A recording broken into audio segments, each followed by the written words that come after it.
Fala pessoal, aqui é o Pedro e nesse vídeo a gente vai falar um pouco sobre o operador spread do JavaScript e como ele pode se tornar um gargalo de performance da sua aplicação, tá?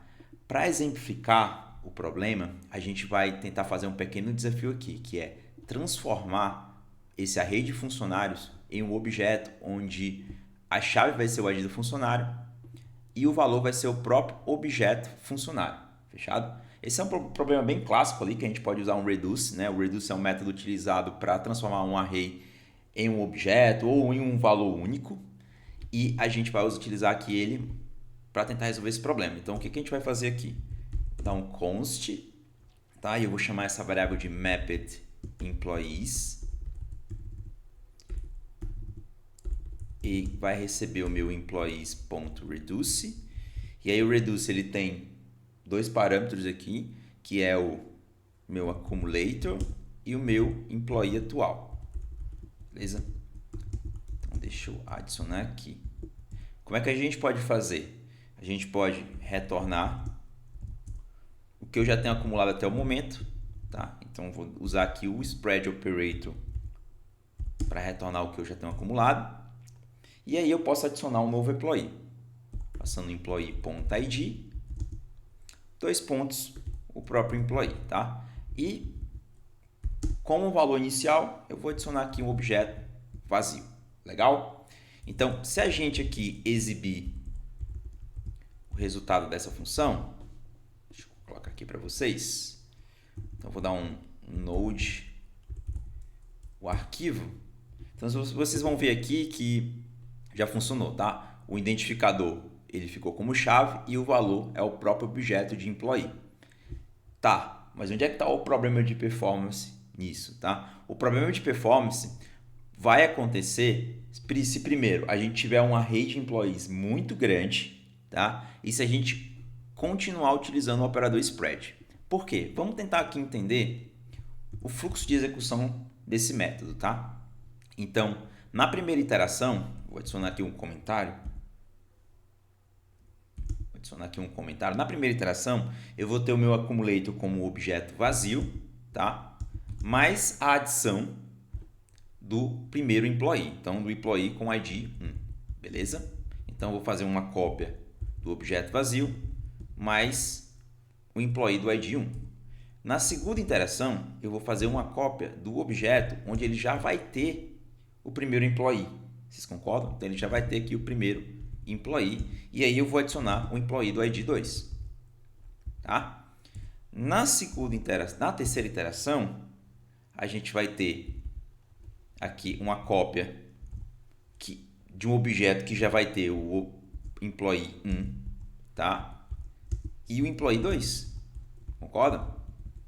E a gente vai adicionar aqui o terceiro employee. A grande questão aqui, gente, é que toda vez que a gente faz essa cópia, ela tem um custo, tá? E o custo dessa cópia, ela é o número de chaves que o objeto tem. Então, pensa, na primeira iteração, eu vou ter uma desestruturação do objeto vazio, então meio que um custo zero, mais o custo de adicionar uma nova chave.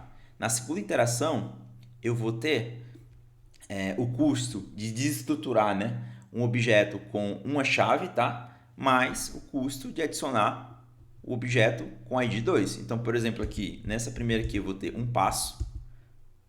Nessa segunda iteração aqui eu já vou ter dois passos.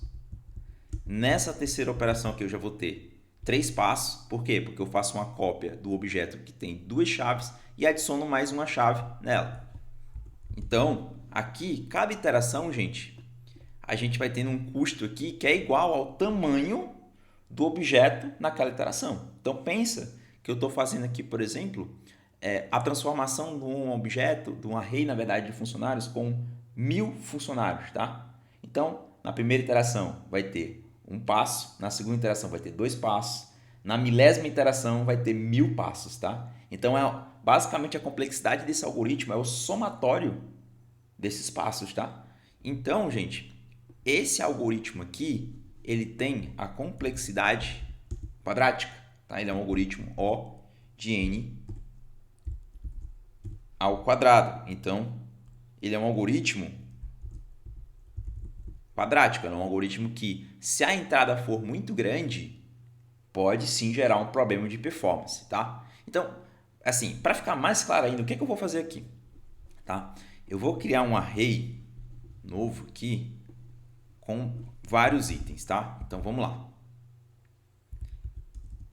Vou primeiramente criar uma função aqui chamada createEmployee, que vai receber um index, tá? E vocês vão já entender por quê. E ele vai retornar um objeto com ID, que é igual a index mais 1. Também vai ter um name, que vai ser igual, e aqui eu vou usar a template string employee, passando o index aqui. Então vamos lá, posso também fazer index mais 1. Vou até fazer o seguinte, vou criar uma variável chamada id, que vai ser igual a index mais 1. Aqui eu não vou precisar mais do index. E aqui eu posso usar o id, beleza? E aqui o salário também, posso fazer aqui o id vezes 100. O salário aqui não importa tanto, beleza? O que é que eu vou fazer agora, gente? Vou criar um array dinâmico. Então, vou dar um array.from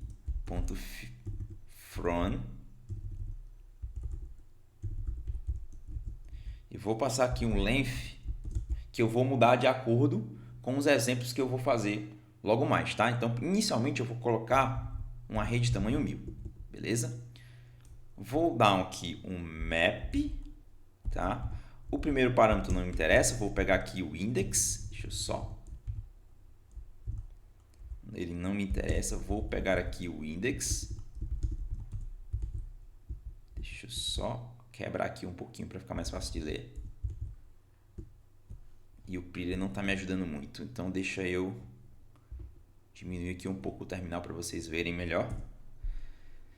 E vou retornar, e aqui eu nem preciso de chaves, vou retornar um createEmployee passando o index, beleza? Show de bola. Vou agora executar aqui a minha função para vocês verem, tá?